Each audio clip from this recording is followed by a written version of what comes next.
Para nadie es un secreto que difícilmente saldremos de 1968 sin algún muerto. Xavi Etxebarrieta, dirigente de ETA.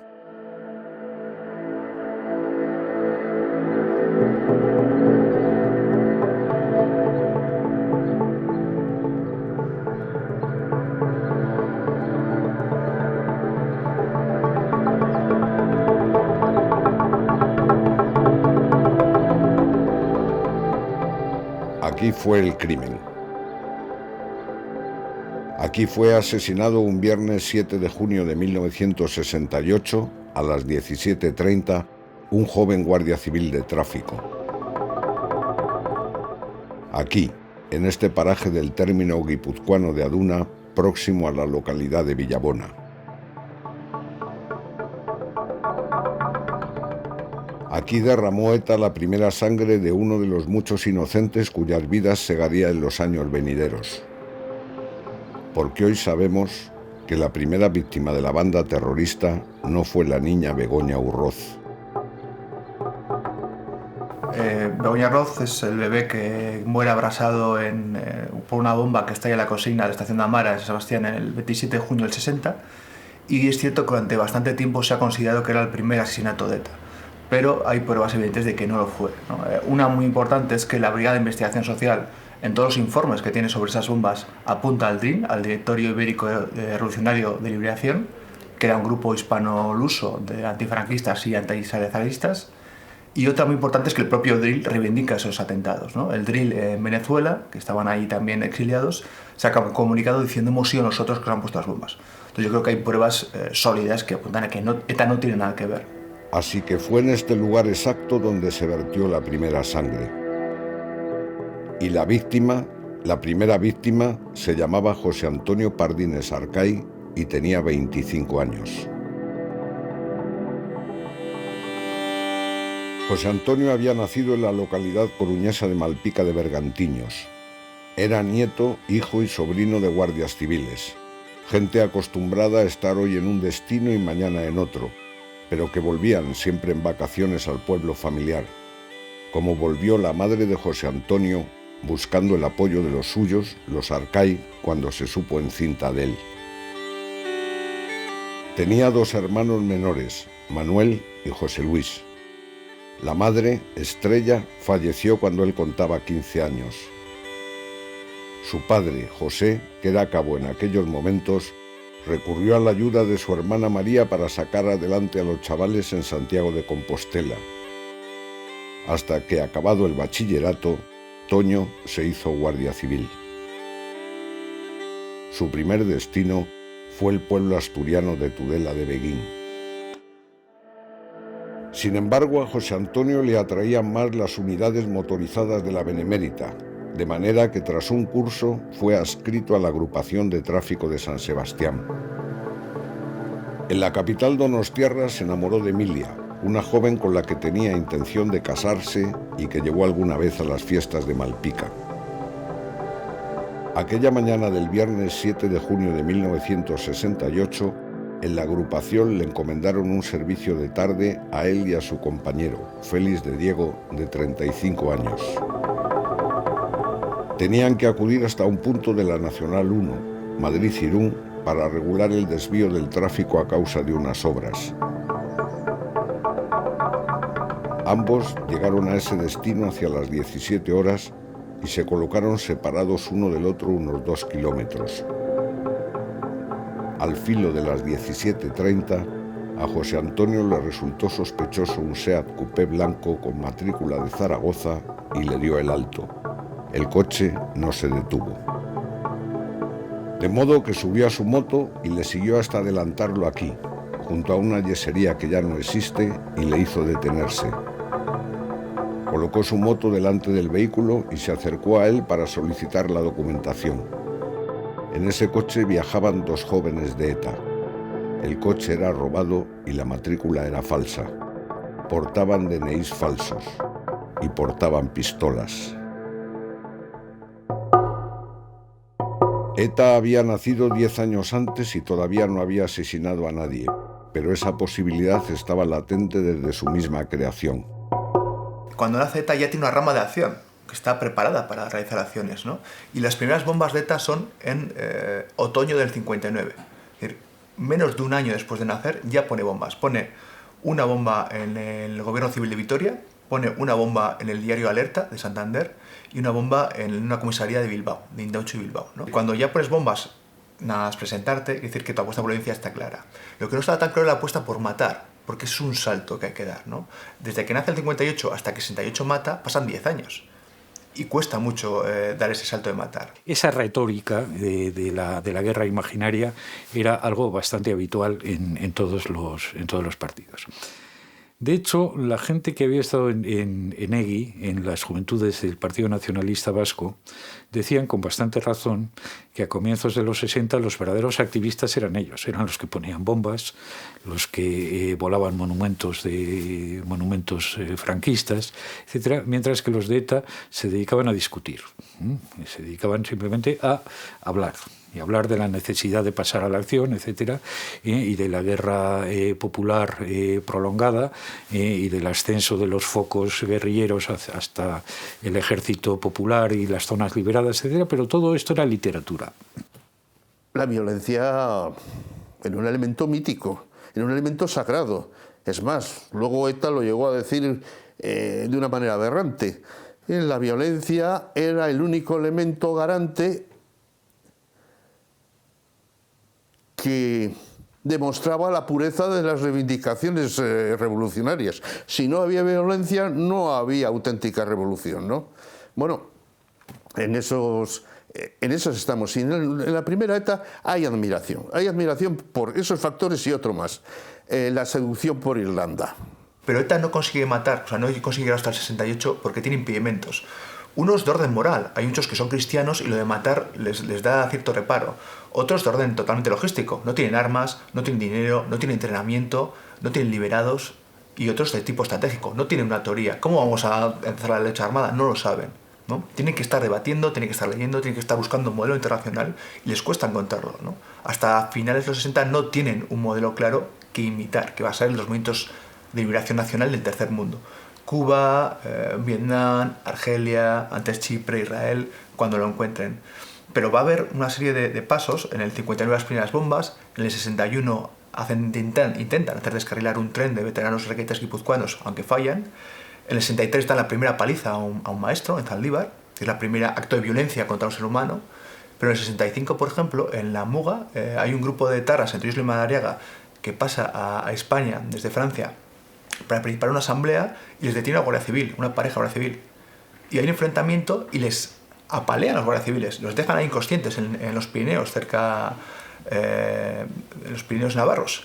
Y en ese momento hay 5 taras con 2 guardias civiles que están ahí en el suelo, que pueden matarlos y no los matan, ¿no? Porque no han decidido todavía, falta otro elemento que es la voluntad de matar. Lo que es curioso, digamos, es que se crease un sujeto histórico en esos momentos, un sujeto imaginario como el de un pueblo vasco oprimido colonialmente por España. Digamos, eso es lo que se daba de bruces con la realidad. Los 2 jóvenes que ocupan el Seat Coupé son liberados de ETA. El que conduce tiene 23 años y se llama Xavi Echevarrieta. Ha nacido en el seno de una familia bilbaína de clase media. Es el tercero de 4 hermanos, huérfanos de padre desde muy niños. El hermano mayor, José Antonio, sería siempre un modelo para Xavi. José Antonio, como Xavi, era una persona muy locuaz, muy parlanchina,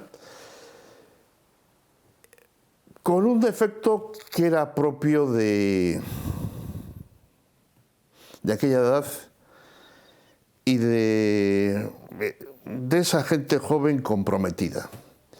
La necesidad de creer saber de todo.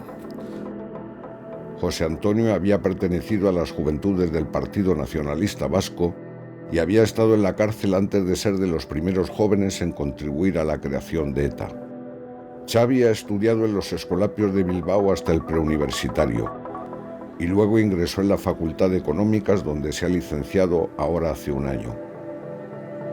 Yo a Xavi Echevarrieta lo conocí con ocasión del estreno en Bilbao de una película de muy famoso en aquella época en Bilbao, alrededores, es decir, Amalur de Basterrechea y Larroquet, donde él participó, yo creo recordar, en una mesa redonda, en una presentación de la película. Pero no traté con él demasiado, traté más con su hermano, con José Antonio. Yo vi que era un tío muy preparado, sabía sistematizar bien lo que se había dicho, sintetizarlo rápidamente, era muy rápido, sabía llevar, era un gran organizador. Me llamó mucho la atención la Quinta Asamblea cómo lo organizó todo, porque él hizo de secretario. Yo le conocí a Xavi no como militante de ETA, coincidí en la Facultad de Económicas de Bilbao. Era un miembro de la Asamblea Democrática de Estudiantes, que se notaba que Etxebarrieta pues, era para su edad una persona muy culta, muy leída y además muy amable en el trato, muy modoso en el comportamiento, ¿no? También en una escuela social coincidí con él. Si había que pensar en un líder guerrillero, el último de la lista, ni siquiera hubiera entrado en la lista, hubiera sido Xavi Etxebarrieta. A Xavi le interesa la poesía que cultiva a ratos, una poesía que a menudo destila una atracción por la muerte. Bueno, yo creo que entre nosotros había muchos que buscaban el martirio, ¿eh? Es evidente que Xavi hablaba mucho de la muerte, que había un cierto regodeo en ello, que algunos se atrevían a decir que era un necrófilo, y que le gustaba plantearse el suicidio como la apoteosis de la libertad del hombre. Y luego yo creo que había tenido alguna experiencia adolescente desgarradora, sentimental y tal, que le pesaba, ¿no?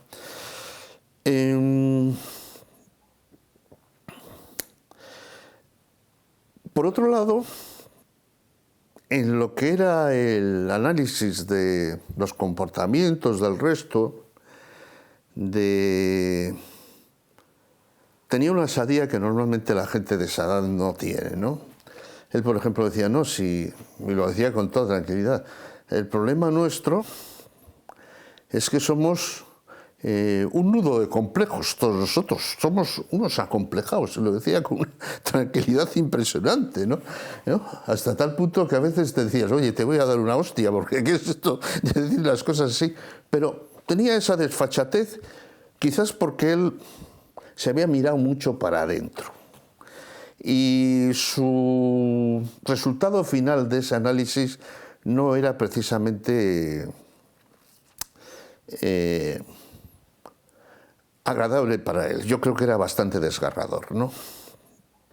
Era una persona que para la edad que tenía era una persona en ese sentido, podríamos decir que era como muy madura, como muy mayor, no. Era otra cosa, era una persona desgarrada teniendo 24, 25 o 23 años.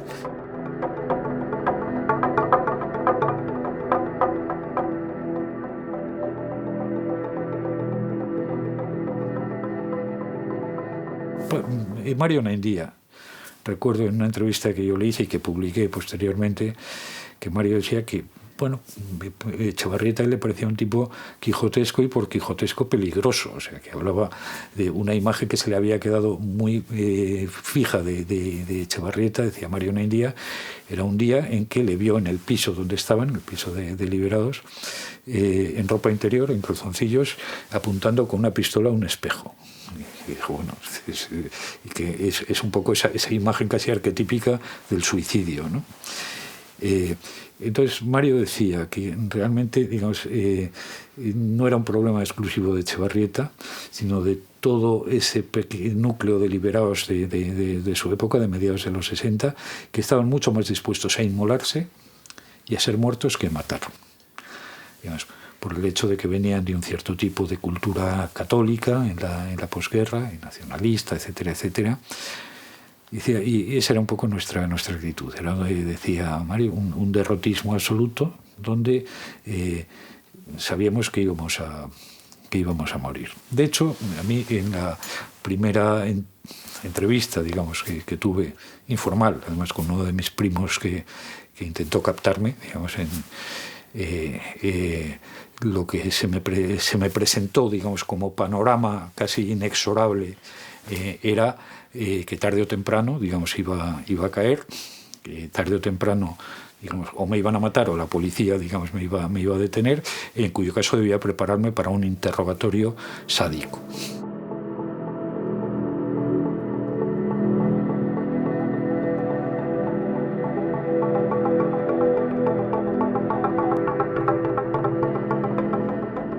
Y siempre tuve la sospecha de que Xavi era carne de cañón.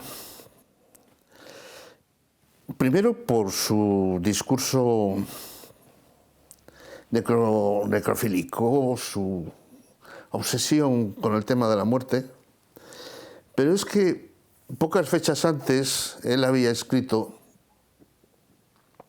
un trabajo, andábamos mal de publicaciones y tal, había escrito un trabajo que empezaba con una frase: para nadie es un secreto que dentro de muy poco tendremos un primer muerto. Claro, eso lo imprimí yo, y tuve que imprimir igual 30.000 ejemplares, encerrado semana y pico en un caserío que no había nadie, dando vueltas y además era la portada de aquel panfleto. Estaba harto de verlo, y además sabía quién lo había escrito. Él tiene claro que, de alguna manera, que su vida puede trascender matando y muriendo. Y en sus escritos, en sus poesías, se deja entrever eso, ¿no? Y también es cierto que en esa época, en los años 60, el nihilismo estaba muy de moda, ¿no? La muerte como dar un sentido a la vida, era algo que estaba mucho más extendido que hoy en día.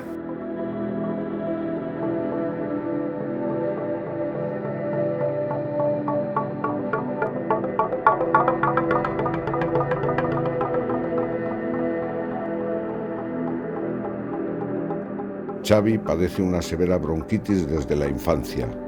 Xavi abusa también de las centraminas. Xavi seguramente estaba mal de la cabeza, ¿no? Xavi Etxebarrieta, con sus centraminas, sus dosis, sus alteraciones de sueño, su vela, su duermevela. Él y su hermano, que están en la cúpula de la banda, han formado parte de la presidencia de la Quinta Asamblea, en la que se procedió a expulsar a los llamados obreristas o liquidacionistas, partidarios de trabajar más en colaboración con las masas, y a los que encabeza Pachi Turrioz. Estos, Pachi Turrioz y otros, estaban muy influenciados por el Frente de Liberación Popular. No estaban en contra de la violencia, pero sí de una violencia minoritaria. Estaban por la violencia de masas. Los liquidacionistas, estos intentaron hacer prevalecer un discurso de izquierda sobre el nacionalista, incluso liquidar el discurso nacionalista, con toda razón. Y fueron superados por 4 que llegaron, y personas que estábamos muy de acuerdo con ese discurso en esa etapa de ETA anterior al 67, de repente nos vimos absolutamente embaucados y seducidos por el discurso romántico de un nacionalismo exaltado que venía en esos momentos muy preñado de guevarismo, Argelia, tercermundismo, Vietnam, y ante todo la lucha armada que había supuesto las experiencias de esos países. Dentro de ETA había un mal ambiente en contra de esta dirección españolista, y una noche se nos presenta en la célula de San Sebastián.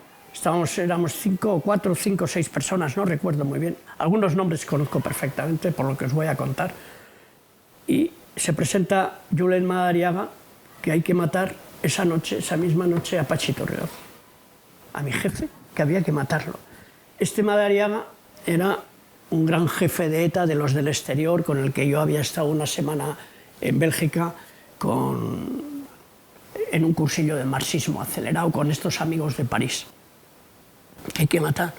Lo discutimos un poco y no había nada que discutir, era sí o no, y había que votar. Él se dio 2 votos y salió por un pelo que no había que votar. O sea, yo ya fui temblando a casa. Yo había participado en que a un tío había que matarlo. La quinta asamblea, que tiene dos partes, es muy importante. La primera parte es la que expulsan a Pachi Iturrioz, a la facción obrerista que se acerca al marxismo y abandona el nacionalismo. La segunda parte de la quinta asamblea es la que confirma la espiral de acción racial, ¿no? ETA se pasa muchos años buscando una receta teórica. Bueno, vamos a matar, vamos a hacer una revolución, pero ¿cómo lo hacemos, no? Y no está claro cómo lo van a hacer, porque no tienen ejemplos. Ya en la quinta asamblea se produce una ruptura. Como hubo unos que ya declararon que la violencia era una actitud pequeño burguesa contraria a los intereses de la clase trabajadora y de la transformación de la sociedad, criticada por el marxismo y por todos los movimientos serios de izquierdas que han existido, los otros tuvieron que defender lo contrario, defendieron lo contrario, la necesidad de... Y ya no era un compromiso ajeno o un compromiso con un cuento que navegaba por encima de las mentes, ya era un compromiso frente a los tuyos. Y se empieza a pensar en que hay que llevar a cabo acciones armadas. 5 días antes del momento en que Pardines les ha detenido en la carretera, en una reunión en Ondarroa, Xavi ha asumido hacerse cargo de 2 operativos: el asesinato del inspector jefe de la Brigada de Investigación Social de San Sebastián, Melitón Manzanas, y el de su homólogo en Bilbao, José María Junquera. El otro ocupante del Seat Coupé es Iñaki Sarasqueta, de 19 años. Ha nacido en Oyarzún, pero trabaja como administrativo en una fábrica de máquinas de coser en Éibar. No es un burgués como su compañero, no es un intelectual como su compañero. Cuando yo lo conocí tendría ni 19 años o 20. Era un chaval que trabajaba en Éibar, un hombre de pueblo, un chaval de pueblo, y bueno, camarada, amigo, y dispuesto a hacerte cualquier favor, a buscarte enlaces. Se mataba por buscarnos contactos con una persona, con otra y tal. Un tío muy dedicado a que esto saliera para adelante. Yo, por decir algo, un tío honrado del pueblo. Era un chaval joven, majísimo, con unas ganas de vivir impresionante. Esto muy jovencito. Yo cuando le conocí apenas tenía 18 años. Vivía en Éibar, pero venía de la zona más rural de Guipúzcoa, se le notaba. Muy relacionado con la iglesia, con el movimiento asociativo que había en Éibar. Éibar tenía un movimiento asociativo, organizaba sus ciclos de cine, sus ciclos de canción, el ciclo de mexicanadas que fueron muy famosas en el pueblo, su ciclo de teatro. En ese sentido, Éibar tenía mucho movimiento organizativo. Era una persona muy participativa y era una persona que evidentemente también de mucha educación religiosa, ¿no? Pero que en esos momentos trasciende lo que podía haber sido una cómoda, o no, cómoda no, porque es que tampoco se sentían cómodos con trabajar de oficinista en un taller, ¿no? Que le hubiera garantizado una vida tranquila hasta el final de su vida. Había que realizar gestas, había que comprometerse con el futuro, había que inmolarse incluso, ¿no? Y bueno, pues toda la alegría y todas las ganas de vivir se transformaban en el momento del compromiso. Había que ser consecuente con el compromiso y destrozarte no solo tu existencia, que era la primera que destrozabas, sino la de otras personas contra las que atentabas. El recuerdo, un chaval majísimo. ¿A dónde se dirigen estos 2 jóvenes? El recorrido que hicieron Etxebarrieta y Sarasqueta, en ese mes yo lo había hecho 2 meses con ellos, porque me había quedado sin coche y tenía que ir a alguna reunión a San Sebastián, y ellos me cogían en Eibar o en Bilbao, pero yo creo que era en Eibar, me cogían en Eibar, me llevaban a San Sebastián y allí me iba yo a lo que tuviera que hacer. Y en aquella ocasión no fui, no sé por qué, o tendría otra cosa, no tendría ninguna reunión en San Sebastián, y no fui. Se ha dicho que estaban recabando información para asesinar al inspector Manzanas. Estaban ellos liados en ese asunto, no hablaban mucho, pero yo hacía el viaje con ellos. Pero según contó años más tarde otro etarra, Joaquín Gorostidi, Xavi acudía a una cita.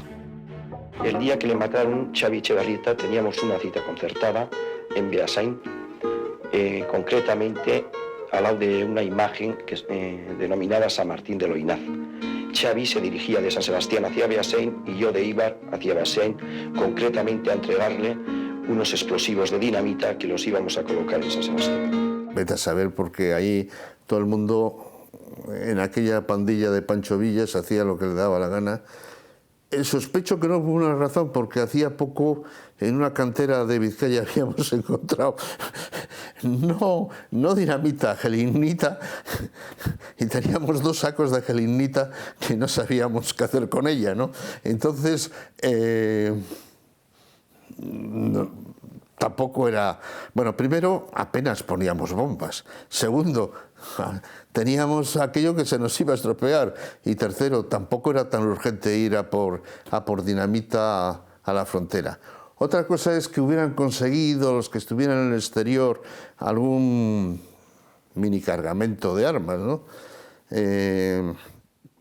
Y con algún explosivo, y les hubieran puesto una cita en Oyarzun o en Fontarrabía o en algún sitio de estos para ir a por ella, ¿no?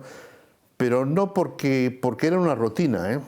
Estos, es más, yo quedaba con ellos porque sabían que iban a San Sebastián, y yo entonces decía, les llamaba o ponía una cita con ellos para ir a San Sebastián, porque yo no tenía coche, ¿no? Entonces, por explosivos vas una vez, no vas periódicamente y casi el mismo día de la semana a hacer la rutina, ¿no? Aunque en 1998 Sarasqueta diría que Xavi, en efecto, iba a recoger aquellos explosivos, mientras que él estaba citado en el monasterio de Lazcano con Eustaquio Mendizábal, alias Chiquía, seminarista y militante de ETA. El guardia civil Pardines se acerca al vehículo y les pide los papeles. E inmediatamente se produce un tiroteo que sorprende a Fermín Garcés, de 36 años, natural de la localidad navarra de Valtierra, transportista de la empresa Mina de Pamplona, que está con su camión justo detrás del SEAT. Lleva un cargamento de maíz desde Francia hasta el mercado de Madrid. Había un desvío y me echaron por el desvío, y a 1 kilómetro del desvío había un guardia civil de tráfico. Yo pasé con mucho cuidado para que no me parara y tal, y no me paró. Y a 1 kilómetro llegué a Villabona, y llegué a Villabona, que está así, y después cogí la curva y salí a la yesería. Y de la yesería, a unos 5 o 6 metros de la yesería, vi como el guardia civil estaba hablando hablando y mirando el motor del Coupé 850. Y cuando yo ya estaba a 10 metros, fue todo en segundo, oí un disparo y creía que había sido el ballestín del camión, y vi como el camión iba bien, y a lo que miro a la carretera, vi como caía el guardia muerto. Y yo, pues, yo que lo veo como caía el guardia muerto y le meten 4 tiros más, yo salgo disparado de la cabina y voy a por ellos. Y ellos, al verme a mí correr, pues echan a correr, y Sarasqueta se mete a conducir, y ¿cómo se llama? Echevarrieta fue el que tiró la moto y se metió al lado de la derecha, ¿cómo se llama?, de acompañante. Y me puso a mí la pistola así. Y entonces yo la dejé al pájaro de a Sarrasqueta, y me tiré, o sea, me fui corriendo haciendo culebrillas a mi camión, por si me tiraba. Pardines, con los papeles del coche en la mano, se ha agachado para comprobar la matrícula posterior y el bastidor. Y en ese momento le han disparado. Yace boca arriba, sangrando por la boca y con el arma dentro de su cartuchera. Mientras los dos etarras se dan a la fuga, Fermín regresa a su camión. Y ellos se fueron. Y yo fui allí atrás de mi camión, que había varios coches, y le dije al primero, le dije, oye, por favor, ¿quieres ir a avisar a su compañero que está a 1 kilómetro? Sí, ya sé dónde está, 1 kilómetro así. Y digo, dile que vengan, que han matado 2 chicos jóvenes y se han dado a la fuga. Y al segundo coche, que eran 2 chicos jóvenes, que me podían haber sido compañeros de los otros, pero bueno, tuve la suerte de Dios. Y entonces le dije, mira, vamos a hacer esto. ¿Queréis acompañarme y a ver si cogemos la matrícula? Que no la he cogido, no me ha dado tiempo y tal. Y dice, sí, vamos. Y entonces cuando llegamos a medio kilómetro, menos de medio kilómetro, había una papelera. Y le dije, parad aquí. Y hablo por teléfono a la Guardia Civil más cercana. Y pararon, yo me bajé y ellos se fueron. Y entré pegó la puerta y entro y había un señor, el portero, y le digo, por favor, querría hablar con la Guardia Civil más cercana, que ha pasado esto, aquí ande la yesería. Y me dice, pues ahora mismo va a llamar. Y llamó a la Guardia Civil, a Tolosa. Entonces la Guardia Civil me puso en contacto con ellos por teléfono y le dije, mira, van cara a Tolosa. Son 2 chicos jóvenes y entonces no me salía a mí el Coupé 800. Un cochecito blanco sea que escapado atrás y tal. Echevarrieta y Sarrasqueta van en efecto hasta Tolosa, a las afueras de la cual abandonan el coche. Y buscan refugio en casa de Eduardo Osa, de 46 años. Un culturalista, un tío que colgó la sotana. Bueno, pues era el momento de colgar la sotana. Yo había sido el seminario y me echaron, pero otros luego salieron del seminario, ¿no? Un hombre muy entregado, ¿no?, a la cultura y por tanto a ETA, ¿no? No creo que haya hecho grandes cosas. Darles cobijo y esa cosa. Eduardo no era euskaldún, yo creo que era de igual hijo de migrante y tal, pero había estado en Venezuela trabajando, era un hombre de izquierdas. Creo que por relaciones familiares de algún cuñado que estuvo en la cárcel y tal, en los orígenes de ETA, pues empezó a dejar la casa en tiempos de los de la Cuarta Asamblea, que bueno, que estos ni tenían delito de sangre, ni hacían nada y tal, empezó a dejar la casa a gente que venía de Francia y tal, clandestinos o semiclandestinos, poca cosa, ¿no? La mayor parte de la gente que entonces echaba una mano no se iba dando cuenta en qué nos estábamos metiendo. Les abre la mujer de Eduardo, Julita. Le preguntan por él, y ella dice, oye, no llega hasta las 7:30 que está trabajando, ¿qué ha pasado? Y los etarras, según la mujer le cuentan, detrás nuestro venía un coche, hemos escuchado un tiro y han matado a un guardia civil. No dicen que han sido ellos, han dicho que han sido otros. Mientras esperan, Echevarrieta se va poniendo cada vez más nervioso. Cuando llega Eduardo, está fuera de sí. Es cierto que Tolosa no es un pueblo grande, pero de repente empieza a ser consciente, le empieza a entrar miedo, le empieza a entrar terror. Dice, en este barrio además que decían que si alguna vez habían visto a alguno de nosotros que podían considerar, cerca de donde está la Plaza de Toros, no me acuerdo bien, un poquito apartado el barrio, pueden venir a buscarme. Bueno, la verdad es que yo creo que pierde los nervios y le dicen a Eduardo Osa, oye, vámonos de aquí. Entretanto, la Guardia Civil ha hecho la primera inspección ocular del sitio en el que han asesinado a Pardines, al que más adelante conducirán al camionero. El cadáver tiene 5 impactos de bala. Hay 5 casquillos y hay 4 balas, porque una está dentro del cuerpo. De los 5 casquillos, 3 pertenecen a una Astra 9 milímetros y 2 a una Astra 7,65 milímetros. La Guardia Civil ha encontrado el SEAT de los asesinos a las afueras de Tolosa y ha empezado a montar controles. Xavi había convencido a Ossa para que le sacara de Tolosa en su SEAT 600. Y justo en las afueras, en el paraje conocido como Venta Aundi, una pareja de la Guardia Civil detiene el auto. Les hace bajar a los 3 y procede a registrarles. Y en ese momento, los guardias se dan cuenta de que van armados y se produce un forcejeo. Y a continuación un tiroteo. Sarasqueta aprovecha la confusión para escapar monte arriba.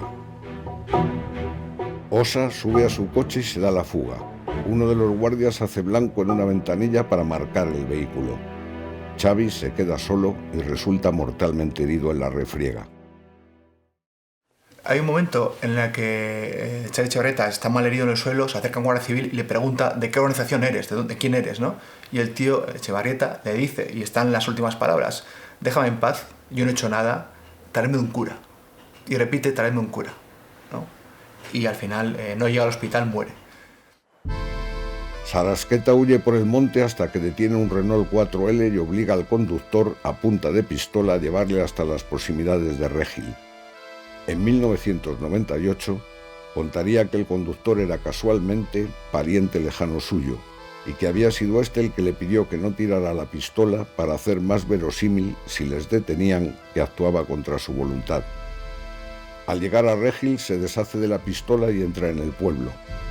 Allí pide ayuda al párroco, que le encomienda al coadjutor, y se dispone a pasar la noche en la iglesia. A ratos en el púlpito, a ratos en el confesionario, muerto de frío.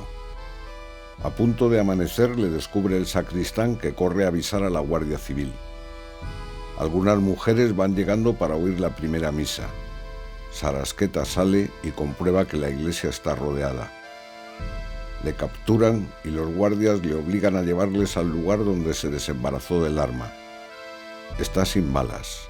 Entre las disparadas en Aduna y las disparadas en Ventaundi ha vaciado el cargador. El informe policial realizado en Ventaundi descubre que hay casquillos de la pistola de Etxebarrieta, la Astra de 9 milímetros, y casquillos de la de Sarasqueta, la Astra de 7,65 milímetros, y casquillos de las armas de los guardias civiles. Toda una refriega. Ese hecho cataliza, digamos, la recomposición de una comunidad vasconacionalista que era evanescente, que era una cosa vaga, etc. En esos momentos se produce una especie de precipitación química de una comunidad nacionalista. El DNI que Etxebarrieta llevaba es falso y está a nombre de un tal Lucas Agües, nacido en Zarauz el 5 de diciembre de 1947. Eso divide a los vascos entre los que dan su aprobación a la muerte de Pardines y los que dan su aprobación a la muerte de Etxebarrieta. Es una sociedad que se parte y se dan las condiciones para comenzar ahí, sí, en el País Vasco, una guerra civil. La propaganda etarra había comenzado a trabajar desde el primer momento. Se dijo que Pardines, una vez detenido el coche de los terroristas, había sacado el arma para dispararles, y que Xavi no había hecho otra cosa que defenderse, ser más rápido que él. La idea que teníamos nosotros es que Etxebarrieta había disparado, digamos, a través de la ventanilla contra Pardines al ser detenidos por un control de la Guardia Civil que iba buscándolos, a ellos dos, digamos, a Etxebarrieta y a Sarasqueta. Y que en Ventaundi los guardias le habían ejecutado a sangre fría. La víctima empezaba a ser convertida en victimario y el victimario en víctima.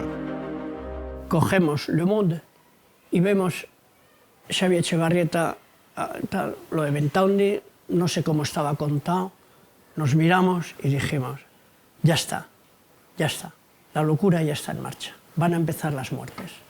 Tuvimos una visión inmediata de lo que iba a venir y dijimos, desde mañana volvemos y desde mañana empezamos en contra de ETA, de las tesis de ETA. Cuando me dicen que que ha muerto. Primero que ha muerto. La primera noticia es que él ha muerto. Luego nos enteramos que él había matado a un guardia civil. Esto, dije, bueno, es que si alguien tenía que ser, era este que lo tenía tan claro. Cuando yo vi aquello, yo me vi muerto. La noticia de Etxebarrieta, dije, joder, podía ser yo. Ese podía ser yo. Porque estaba en mi arriable, estaba en mi zona, haciendo lo que yo hacía.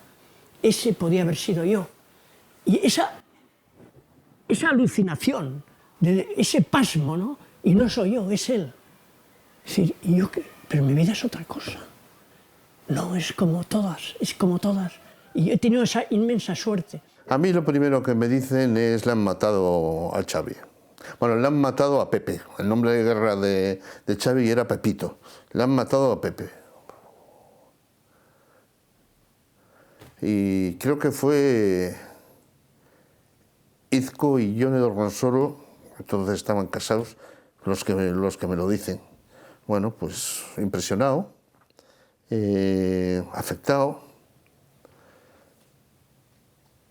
Luego, en esas cosas hay un elemento de trinchera, ¿no? Dices, joder, abrumado, afectado, dolido, y luego dices, joder, le han pegado al que está al lado, no me han pegado a mí, ¿no? Hay como una especie de mecanismo de decir, joder, menos mal que no he sido yo, ¿no? Xavi, con un enfrentamiento con cualquier guardia civil, con lo poco mañoso que era, tiene todas las de perder, es decir,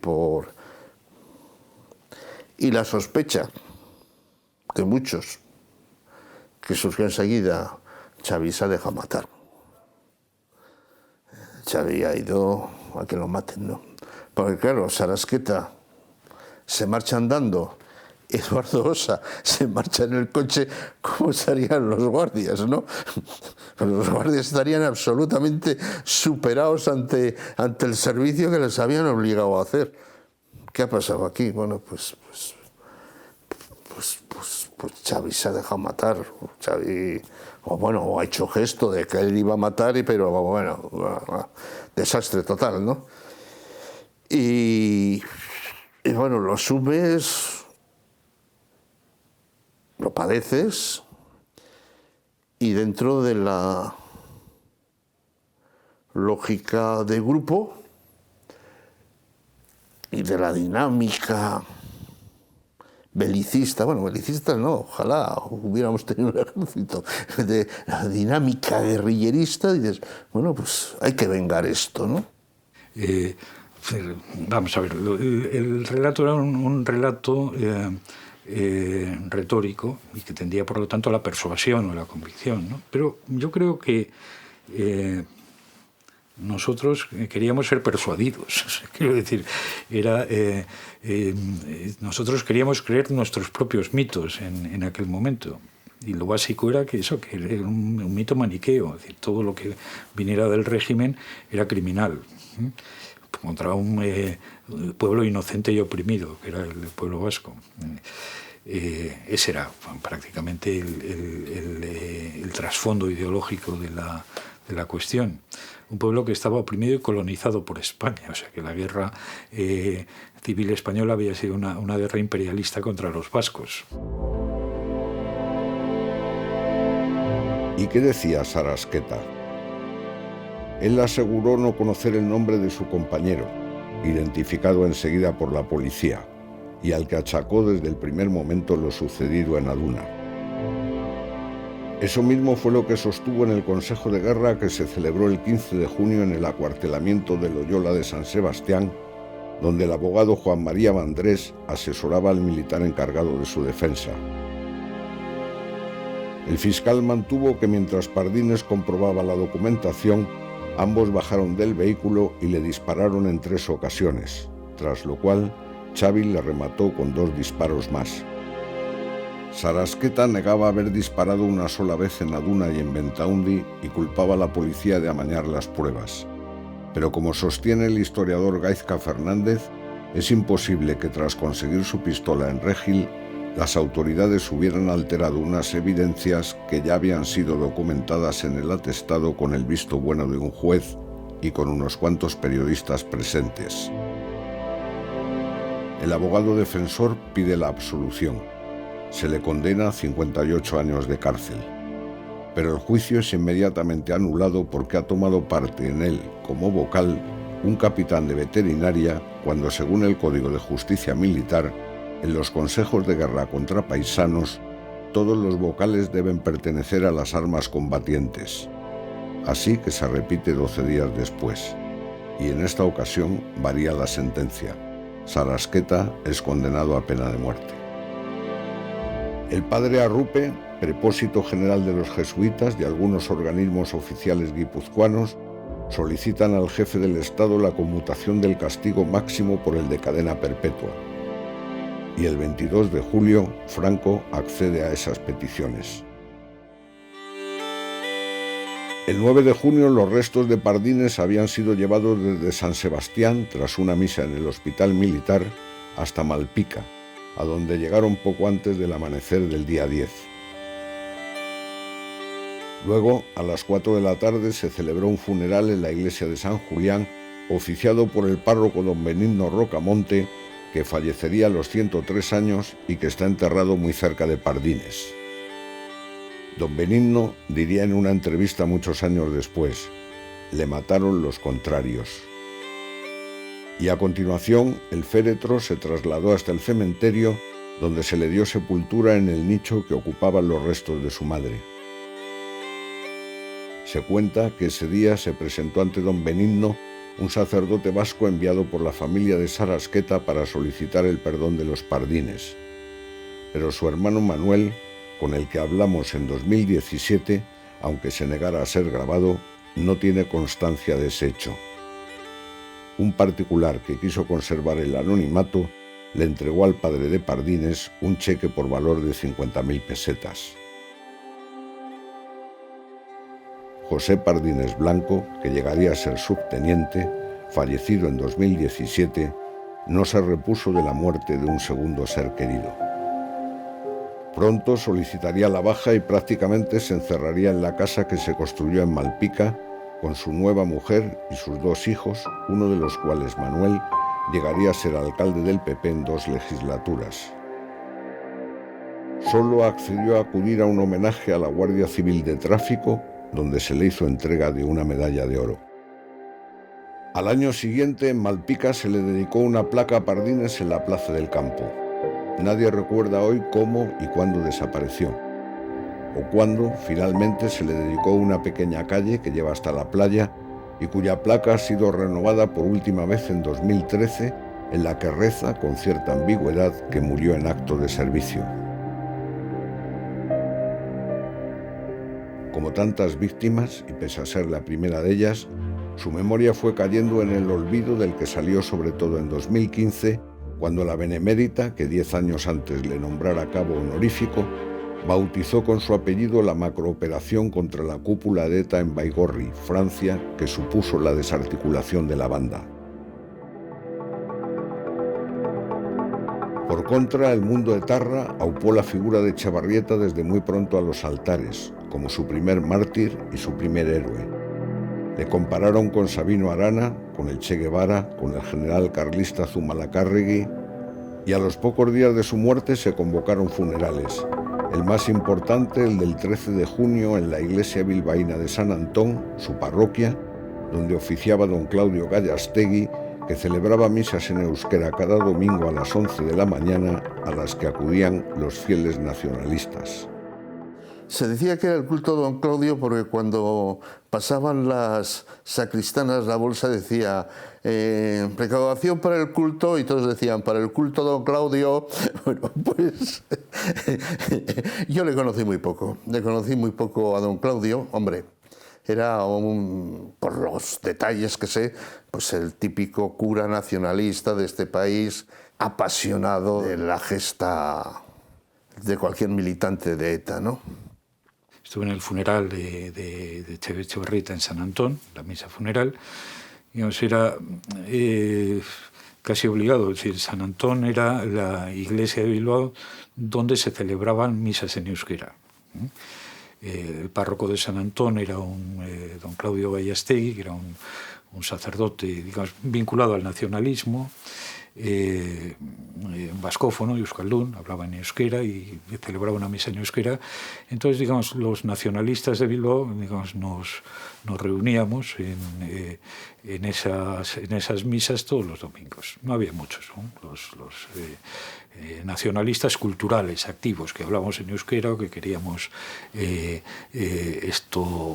tener por lo menos alguna relación entre nosotros hablando en euskera, cosa que en la Bilbao de los 60 pues no era tampoco excesivamente normal. La gente que hablaba en euskera lo hablaba para dentro de sus casas.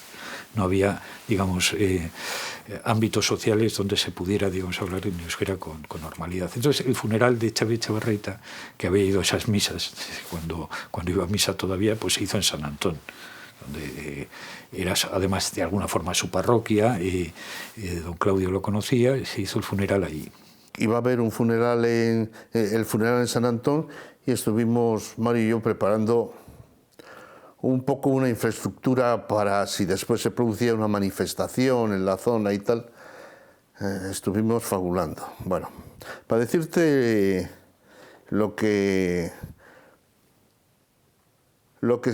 imaginábamos y después ocurría. Bueno,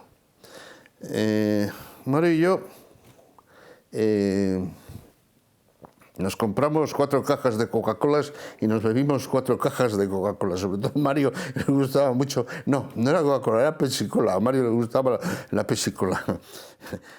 Hicimos unos 60 cócteles Molotov que dejamos colocados por los alrededores de San Antón.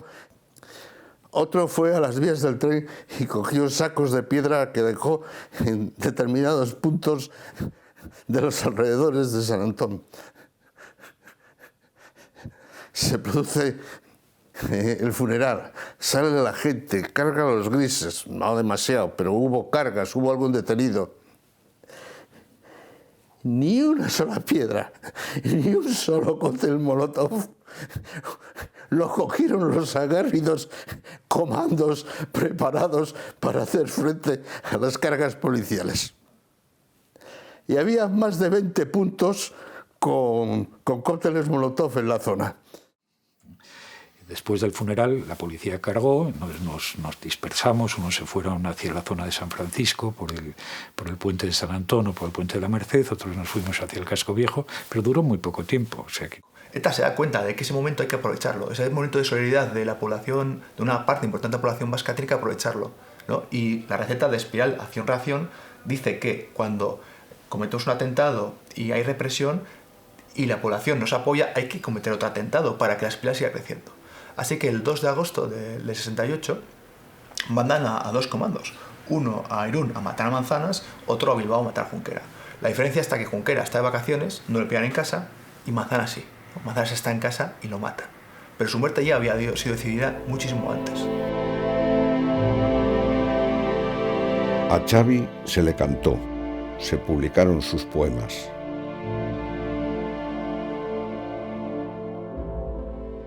No, los poemas los llevé a Máspero, los leí, no me parecieron buenos, yo leía poesía, pero tenían cierto valor en cuanto que era un hombre muerto y ahí estaba y se veía por qué había... A ver, si el final era el final, solo me queda marcharme solo y que la húmeda tierra me quiera. Eso era, es la hostia, ¿eh? Y que la húmeda tierra me quiera. O sea, no, es el nihilismo total, es un hombre tirado, solo. Se le homenajeaba en Ventaundi. Es que Escubi Larraz enseguida dice: hay que convertir a Xavi en el primer mártir de la Revolución Vasca. José Antonio escribe en el Iraultza 1 un texto apologético de Xavi, de su hermano, que a Escubi le parece excesivamente sentimental y ñoño. Lógico, era su hermano. También qué falta de corazón, ¿no? Y debió meter pluma y tal. Era una cosa más fría y más épica. Pero además de esa publicación, que se hicieron muchas, y se guardaron, yo he conocido años después en casas que existía ese librito, hubo canciones populares, hubo poetas, hubo canciones que si no decían el motivo, todo el mundo sabía que el motivo de esa canción y las referencias que hacían era a Xavi. Se transformaron algunas letras de cantautores que empezaban entonces, Lesdo Camairu y todos estos, y efectivamente se fue exaltando la figura de Xavi. Todo en él se mitificó, hasta la historia de su pistola. Etxebarrieta tiene un Astra 9 milímetros. Y alrededor de esa pistola hay un mito de la izquierda abertzale, que esa pistola había sido de un Gudari que había luchado en la guerra civil y que esa pistola luego había hecho la guerra de Argelia. Y sabemos que es un mito que empieza el propio Etxebarrieta, porque hay declaraciones de algún etarra detenido ese mismo año que cuenta la historia de la pistola, la historia del Gudari y luego la guerra de Argelia, y se lo había contado Etxebarrieta. Es decir, que esa historia la empieza Etxebarrieta, la historia mítica de mi pistola es la pistola de un Gudari, y luego la ha repetido el nazismo radical una y otra vez ampliando, ¿no? La primera arma que mató de ETA es la pistola de un Gudari, y por tanto se convierte en la cadena, ¿no? Los Gudaris de ETA somos los continuadores de los Gudaris de la guerra civil, aunque un Gudari de la guerra civil no le haría mucha gracia, pero ellos intentan apropiarse de la figura del Gudari de la guerra civil. ¿Qué pasa? Que en la causa judicial viene el número de bastidor de la pistola y viene el año de fabricación de la pistola. La pistola de Etxebarrieta es de 1943, es decir, unos años después de la guerra civil. Nunca un Gudari pudo haber tenido esa pistola, porque no existía ni siquiera ese modelo. Es decir, no era de un Gudari, es imposible. Y tirando del hilo, gracias a un investigador, Jesús Casquete, que está trabajando con nosotros, descubrimos que esa pistola, formaba parte de un lote, que es un encargo de la Wehrmacht nazi, del Tercer Reich, a la fábrica de Astra de Guernica en la Segunda Guerra Mundial. La Segunda Guerra Mundial, Hitler necesita pistolas, necesita armas para sus oficiales y hace un pedido muy grande a la fábrica de Guernica, ¿no? La fábrica Astra, UZ y CIA. Bien, una partida de esas Astras llegan a Alemania nazi y lo utilizan en la guerra, los nazis, pero el desembarco en Normandía impide que el segundo lote llegue a Alemania. Después de la guerra, cuando ya ganan los aliados, se establece la República Federal Alemana, como esas pistolas ya están pagadas por Alemania, ese lote va a ir a Alemania. Y lo va a utilizar policías alemanes. Los policías alemanes van a utilizar pistolas hechas en Guernica pagadas por los nazis, aunque suene así. Bien, una parte de esas pistolas pagadas por el oro nazi desaparecen y acaban en manos de un traficante de armas que se las vende a ETA. Una de esas pistolas es la pistola de Etxebarrieta. Es decir, lo sabemos por el número de bastidor exactamente cuál es, sabemos el año. La pistola de Etxebarrieta no era de un Gudari, tampoco fue utilizada en la Segunda Guerra Mundial, pero sí fue encargada por el Tercer Reich, que es algo muy simbólico, ¿no? No es la pistola de Gudari, es la pistola que iba a utilizar un soldado nazi. Incluso en Lejona se les dedicó una avenida a él y a su hermano, que debido a las presiones de las víctimas pasó a ser recientemente avenida Eusko Gudariak. Unas víctimas que lograron también que desapareciera el busto que llegó a tener en el barrio bilbaíno de Otxarkoaga. Sorprendentemente, y pese al cada vez mejor conocimiento de cómo se produjeron los hechos, los radicales del País Vasco y sus propagandistas siguen manteniendo la teoría de que Xavi mató a Pardines en defensa propia y fue ejecutado en Bentaundi. Sarasqueta pasó por las cárceles de Ocaña y de Puerto de Santa María, en la que se casó, hasta que tras la muerte de Franco le alcanzó la amnistía que el gobierno de Adolfo Suárez concedió hasta el último preso de ETA, algunos todavía sin juzgar, con la esperanza de que renunciarían a la lucha armada. El resto de antifranquistas tienen solidaridad con ella porque creen que es un movimiento antifranquista, y los etarras una y otra vez insisten, no somos antifranquistas, y lo dicen con esas palabras en sus boletines, ¿no? Nosotros luchamos contra España, lo dicen literalmente, y nos da igual el régimen que haya, el régimen es algo accesorio, puede estar Franco, pero mañana puede estar la Tercera República, seguiremos luchando igual, porque nuestro enemigo no es el Estado como administrativamente, ni el gobierno, ni la forma de gobierno, nuestro enemigo es una nación ocupante que ocupa nuestra tierra natal, ¿no? Entonces, cuando llega la democracia, para ellos no ha cambiado nada. porque la democracia no le encuentra ningún valor. El valor que encuentran es que no han conseguido su objetivo, que es una Euskal Herria independiente, socialista, euskaldun, monolingüe, etcétera, etcétera. ETA ni era revolucionaria ni era antifranquista. Esa fue mi profunda equivocación. ETA era un movimiento reaccionario y nacionalista. Y ya alguno me dijo, me avisó, en mi militancia, y una vez que se me ocurrió hablar de que la auténtica opresión no es la de por la doble condición de trabajador y de vasco, el sujeto de la revolución no es el trabajador vasco y tal, y yo decía, no, el sujeto de la revolución no es el trabajador vasco, el sujeto de la revolución es el trabajador. Bueno, yo muy ortodoxo. Joder.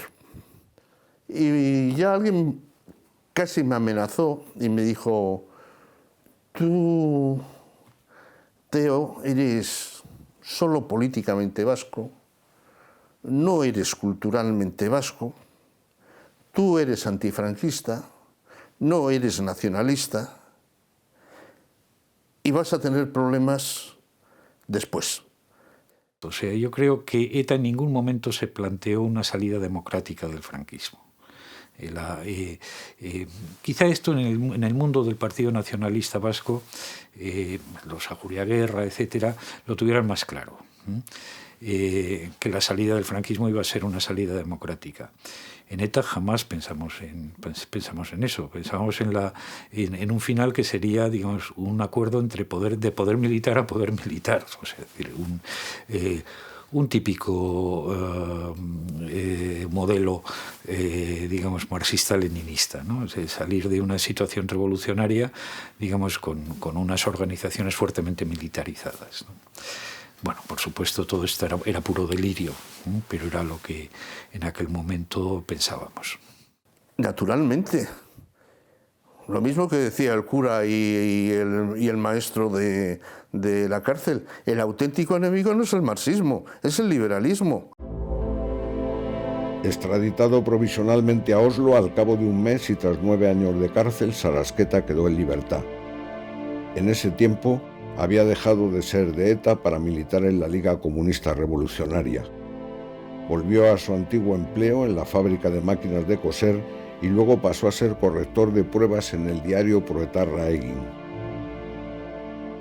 En las páginas del mismo, a los 10 años de la muerte de Pardines, contó de nuevo los sucesos de Aduna, eximiéndose él de haber disparado. Y explicó que en Bentaundi el guardia que le cacheaba no le encontró su arma, pero sí que al ver que Xavi trataba de sacar la suya, se desencadenó un forcejeo del que él huyó nuevamente sin haber disparado un tiro.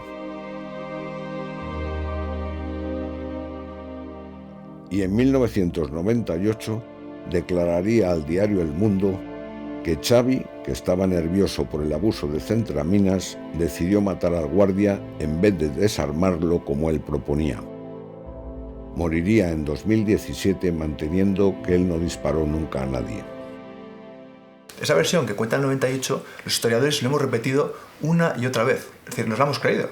¿Por qué? Porque de alguna manera coincidía con algunos mitos históricos, que es la de la ETA buena y la ETA mala, ¿no? Sarasqueta era el etarra bueno que no quiere matar y Etxebarrieta es el etarra malo que decide matar, ¿no? Eduardo Osa fue detenido 6 días después de los hechos de Bentaundi y condenado a 6 años de cárcel. Su mujer fue absuelta. La Benemérita quiso premiar la heroicidad del transportista Fermín Garcés con un camión, pero él lo único que les pidió fue ser admitido como guardia civil. Y yo, mire usted, señor general, digo, me gustaría entrar en la Guardia Civil. Entonces, pues mucho mejor, así nosotros estamos más tranquilos que usted con el camión que le íbamos a dar y tal. Bueno, entonces, y dice, ¿y dónde quiere usted? Y yo que sabía lo que era la Guardia Civil, pues me gustaría estar entre Navarra y Aragón. Y dice, ¿por qué quiere usted? Y yo, pues porque tengo mi hermano que es camionero y así, si pasa, no lo paro ni lo denuncio y tal. Y se echó a reír. Y tras pasar por la Academia de Sabadell, terminó trabajando en Madrid en el Parque Móvil durante 19 años. 19 años en los que los etarras atentaron con 2 bombas contra la Dirección General, en cuyo recinto vivía con su familia. En 1986 se le concedió la Medalla al Mérito de la Guardia Civil con distintivo rojo, que se le entregaría 30 años después, en un acto oficial con motivo del 75 aniversario del Servicio de Información de la Benemérita.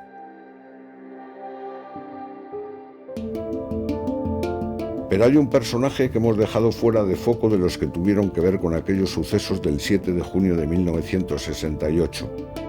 El compañero de Pardines, el guardia civil Félix de Diego. Félix de Diego Martínez había nacido en la localidad burgalesa de Fuentecén. No había ningún guardia civil en su familia, pero puede que el que su casa estuviera enfrente de un cuartel de la Benemérita atrajera su interés desde pequeño. En 1968 estaba adscrito como Pardines al destacamento de la Agrupación Provincial de Tráfico de San Sebastián. Tenía 35 años. En su retina había quedado grabada la imagen de su joven compañero sin vida. No levantaba mucho cabeza, es lo que sé. Pero bueno, muy triste al saber lo que le pasó y le impactó mucho.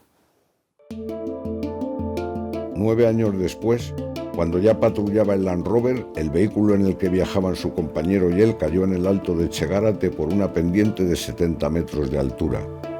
Tras aquello, fue dado de baja en el cuerpo. En 1979, de Diego vivía con su mujer, Dolores Echevarría, natural de Irún, en el barrio de Ventas de esa localidad. Tenían 5 hijos, entre los 11 y los 5 años. Era un hombre que siempre tenía una sonrisa, muy amable con todo el mundo y con nosotros, muy cariñoso, siempre nos llevaba a muchos sitios con él. Ocupaban el primer piso de una casa de los Echevarría, de ideas nacionalistas, en cuyos bajos poseían un bar llamado Herrería porque el padre de Dolores había sido herrero. Tendríamos alguna salida, era con mi abuelo, que nos llevaba en tren, es un bonito recuerdo, nos llevaba hasta Tolosa a comprar pues verdura, cosas así. En una de sus revisiones médicas, a Félix le habían diagnosticado un cáncer de riñón. Hacia las 21:20 del 31 de enero de 1979, Dolores, que se había hecho cargo del bar tras casarse, estaba a solas con Félix, mientras la hija mayor de 11 años hacía los deberes en el comedor adyacente. Los otros hijos dormían ya. Atendía a la gente en el mostrador, él si daban comidas también, porque daban muchas comidas y cenas y bocadillos, él también le ayudaba a poner las mesas, a servir a la gente, cualquier cosa. Entraron entonces 2 miembros de ETA mientras un tercero les esperaba fuera en un coche. Alguien les había informado de que Félix era un chivato de la Guardia Civil. Ni siquiera sabían que había pertenecido al cuerpo. Uno de ellos disparó, pero se le encasquilló el arma. El otro le metió a Félix 6 tiros, uno de los cuales atravesó su corazón. No murió de repente. Me dijeron que llamaron a unos compañeros para que fueran a ayudarle y tal, y bueno, pues murió en el hospital cuando lo llevaron. La madre, aquejada de una profunda depresión, se quedó con la hija mayor, la de 11 años, y el hijo pequeño, de 5, mientras que las 3 hijas intermedias fueron a vivir al internado para huérfanos de la Benemérita en Valdemoro, hasta que cumplieron 17 años. Bueno, pues yo tengo un bonito recuerdo de aquel colegio. Bueno, pues he conocido a mucha gente, porque era un colegio solo de chicas. Aquellos etarras fueron detenidos 2 años más tarde. La sorpresa fue que el que había actuado con más saña era un fraile capuchino, Fernando Arburúa, que oficiaba misa los fines de semana en la parroquia de San José Obrero del barrio Donostiarra de Alza. Hay que tener en cuenta que ya en las detenciones del 69 caen curas, caen sacerdotes, que Echave, por ejemplo, es decir, Echave, se llamaba Chávez. Yo creo que sí, que es uno de los primeros curas que se pasa a ETA y que después acaba en el trotskismo. Pero en fin, o sea, yo cuando entré en la cárcel en el 72, acababa de caer uno de los primeros comandos de ETA Quinta y había caído un cura, Félix Vergara, un cura de Eibar, que había, digamos, ayudado a este comando. O sea, por tanto, ya desde ese primer momento, yo creo que hay un sector de la Iglesia que sí, que ve con simpatía a ETA, que ve con simpatía, digamos, la lucha armada incluso, y que apoya, digamos, a ETA. Arburúa, alias Sigueldo, había nacido en la localidad navarra de Zugarramurdi y a los 11 años había ingresado en el seminario de Alsasua. En 1979 era el jefe del comando Chirrita de ETA. En 2004 saldría de la cárcel, donde renunció a ser capuchino sin mostrar el menor arrepentimiento. 2 años después, en declaraciones al Periódico de Cataluña, dijo, entre otras cosas: tenía un compromiso y adquirí otro. Uno sigue el consejo del Evangelio y el otro lucha por una sociedad igualitaria y justa. No hay tanta diferencia. O: sé que ningún cristiano puede matar, pero este mandamiento también lo incumplió la Iglesia. En cambio, creo que fui fiel al resto de preceptos.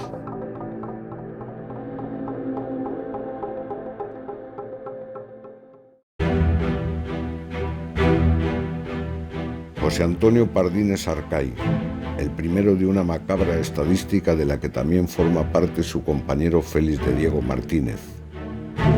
Más de 3.500 atentados, 853 víctimas mortales, más de 6.000 heridos, 86 secuestrados, más de 15.000 amenazados, exiliados, extorsionados. Y todo empezó aquí, un viernes 7 de junio de 1968.